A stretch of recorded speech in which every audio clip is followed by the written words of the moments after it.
Hybrid engine वाकई में बहुत इंटेलिजेंट इंजीनियरिंग है। यह इंजन पेट्रोल से भी चलते हैं और इलेक्ट्रिक मोटर से भी चलते हैं और जरूरत पड़ने पर पेट्रोल और इलेक्ट्रिक मोटर दोनों की पावर को यूज में लेते हैं। लेकिन इनमें कुछ खास बात है, हमें बैटरी को कभी चार्ज नहीं करना पड़ता है। मेरे ख्याल से बेसिक्स आपको पता होगा इनके बारे में, लेकिन हम कुछ एक स्टेप आगे बढ़कर ओरिजिनल हाइब्रिड इंजन के पीछे की बेहतरीन इंजीनियरिंग को समझने की कोशिश करेंगे। गाड़ी को हम रोड पर नहीं चलाएंगे, तो बेटर अंडरस्टैंडिंग के लिए गाड़ी को इस सिमुलेटर पर ही चलाएंगे।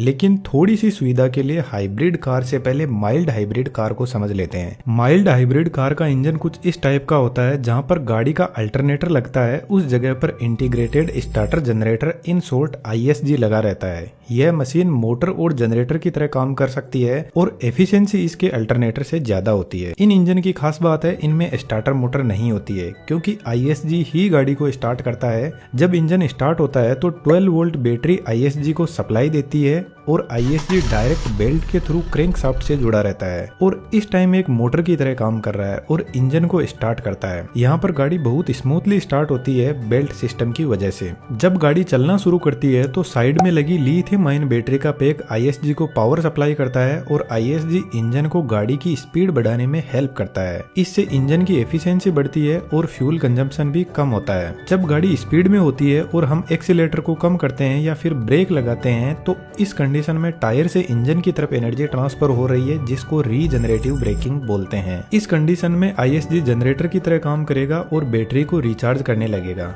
इस इंजन की खास बात है, जब गाड़ी चलते हुए सिग्नल पर रुकती है तो इंजन ऑटोमेटिकली बंद हो जाता है, क्योंकि गाड़ी रोकने से पहले हम क्लच पेडल प्रेस करके गाड़ी को न्यूट्रल गियर में शिफ्ट करते हैं और इस कंडीशन में गाड़ी खड़ी है और ISG जनरेटर की तरह काम करेगा। तो एक तरीके से पेट्रोल एनर्जी इलेक्ट्रिक एनर्जी में बदलकर बैटरी में स्टोर की जा रही है। इससे अच्छा तो इंजन को बंद करके पेट्रोल को ही बचा लो, ताकि एनर्जी ट्रांसफर में जो लॉसेस हो रहे हैं उनको तो बचाया जा सके। और जैसे ही हम क्लच पेडल प्रेस करके गाड़ी में गियर लगाते हैं तो ISG स्टार्ट में इंजन को हेल्प करता है और इस हेल्प से इंजन स्टार्ट भी हो जाएगा और दोनों मिलकर एक साथ में काम करेंगे। लेकिन इस जनरेटर का ऐसा मैकेनिज्म है कि यह अकेला काम नहीं कर सकता, इंजन के साथ में ही काम करता है। इसलिए हाइब्रिड सिस्टम डेवलप हुआ और यह वाकई में बहुत इंटेलिजेंट सिस्टम है। सबसे पहले इंजन का मैकेनिज्म समझ लेते हैं। हाइब्रिड इंजन में बेसिकली 3 डिवाइस होती है जो पावर जनरेट करती है। एक इंजन खुद, दूसरा मोटर जनरेटर सेट 1 जिसको शॉर्ट में MG1 बोलते हैं,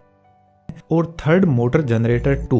MG1 और MG2 दोनों ही मोटर और जनरेटर की तरह काम कर सकते हैं। और एक पावर कंट्रोल यूनिट जो एक इन्वर्टर ही है और इस इंजन का ब्रेन भी, जो इन सभी मोटर, जनरेटर और इंजन और बैटरी की पावर को मैनेज करता है। इस इंजन की खास बात है, जब नॉर्मल स्पीड में आराम से गाड़ी रेस्ट पोजीशन से चलाना शुरू करते हैं तो इंजन स्टार्ट ही नहीं होता है। MG2 मोटर अकेले ही बैटरी की पावर से गाड़ी को बढ़ाने लगती है।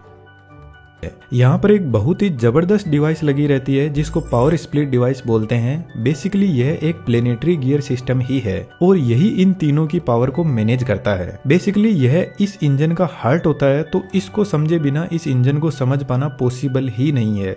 यहाँ पर आप कंफ्यूज हो सकते हो, तो थोड़ा सा ध्यान से देखना। लेकिन एक चीज बिल्कुल भी कंफ्यूजिंग नहीं है और वह है हमारा 3D एनिमेशन का कोर्स। जरूर से ज्वाइन करना, आपको उम्मीद से ज्यादा सीखने को मिलेगा। यह एक रिंग गियर है और इसके अंदर 3 छोटे छोटे गियर है जिनको प्लेनेटरी गियर बोलते हैं और तीनों प्लेनेटरी गियर एक कैरियर के साथ में जुड़े रहते हैं। जब हम रिंग गियर को घुमाना शुरू करते हैं तो रिंग गियर प्लेनेटरी गियर पर फोर्स लगाएगा और प्लेनेटरी गियर अपनी ही जगह पर घूमने लग जाएंगे। प्लेनेटरी गियर 2 तरीके से रोटेट करते हैं, एक तो अपनी जगह पर घूम सकते हैं और दूसरा इस रिंग गियर के साथ में फॉरवर्ड और रिवर्स डायरेक्शन में भी घूम सकते हैं। बीच में 3rd नंबर गियर और लगा रहता है जिसको सन गियर बोलते हैं। यदि हम प्लेनेटरी गियर को पकड़ लेंगे और रिंग गियर के साथ में नहीं घूमने देंगे तो प्लेनेटरी गियर बीच में लगे हुए सन गियर को रिवर्स डायरेक्शन में घुमाएंगे।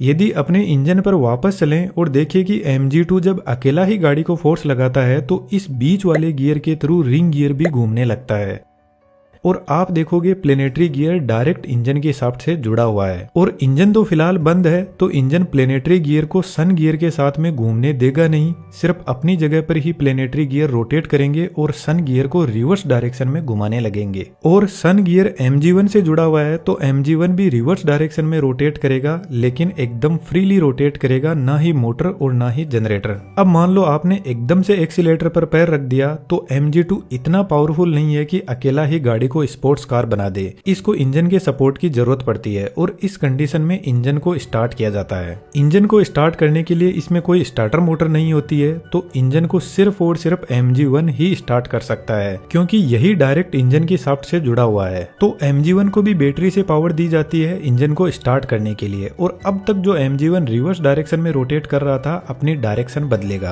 अब इस कंडीशन में आप देखोगे रिंग गियर को MG2 पावर दे रहा है और सन गियर को MG1, और यह पूरी पावर प्लेनेटरी गियर पर लगेगी। अब प्लेनेटरी गियर बेचारा इतनी पावर का करेगा क्या, तो यह पूरी की पूरी पावर इंजन पर भेज देगा और तीनों गियर एक ही डायरेक्शन में रोटेट करने लग जाएंगे। पावर मिलते ही इंजन स्टार्ट हो जाएगा और अब इंजन और MG2 दोनों मिलकर कार को स्पोर्ट्स कार बना देंगे।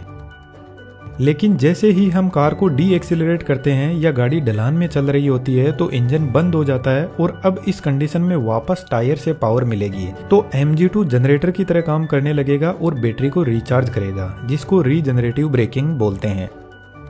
सिर्फ एक कंडीशन और बची है, उसको समझ लेते हैं। मान लो यह बड़ी बैटरी डाउन है और गाड़ी को अकेले इंजन पर चलाना है जब तक बैटरी चार्ज ना हो जाए। तो गाड़ी फिलहाल रेस्ट पोजीशन में है और रिंग गियर इस गियर से होते हुए व्हील से जुड़ा हुआ है, जिसका मतलब रिंग गियर लॉक है। जब MG1 शुरू होगा तो सन गियर से होते हुए पावर प्लेनेटरी गियर तक पहुंचेगी और प्लेनेटरी गियर डायरेक्ट इंजन को रोटेट करवाएगा और इंजन स्टार्ट हो जाएगा। अब यदि आपने थोड़ा सा भी दिमाग को लगाया है तो दो क्वेश्चन का जवाब आपको जरूर से देना चाहिए। नंबर 1, जब इंजन स्टार्ट रहता है और गाड़ी न्यूट्रल में होती है या फिर जब स्पीड में चलती हुई गाड़ी को हम न्यूट्रल में कर देते हैं तो रीजनरेटिव ब्रेकिंग काम नहीं करती है, ऐसा क्यों? नंबर 2, इंजन को स्टार्ट तो MG2 ही कर देगा, फिर MG1 की जरूरत ही क्या है? यदि MG1 रिमूव कर दे और कुछ ऐसा सिस्टम बना ले कि जब इंजन को स्टार्ट करना हो तो सन गियर को पकड़कर ब्रेक लगा देंगे और अब MG2 की पावर इंजन तक पहुंच जाएगी और इंजन को स्टार्ट कर देगी, और इंजन के स्टार्ट होते ही इंजन और MG2 मिलकर गाड़ी को आगे बढ़ाएंगे, तो फिर MG1 की जरूरत ही क्यों पड़ी? वीडियो पॉज करके कमेंट में अपना जवाब जरूर से लिखना, देखते हैं आपका इंटेलिजेंस लेवल कैसा है। क्वेश्चन 2 का जवाब मैं दे रहा हूँ। नंबर 1 बहुत बेसिक है, आपका ट्राई करना तो बनता है। यहाँ पर कुछ रीजन है। यदि पीछे लगी बड़ी बैटरी चार्ज नहीं होगी तो अकेला इंजन गाड़ी को आगे चला लेगा,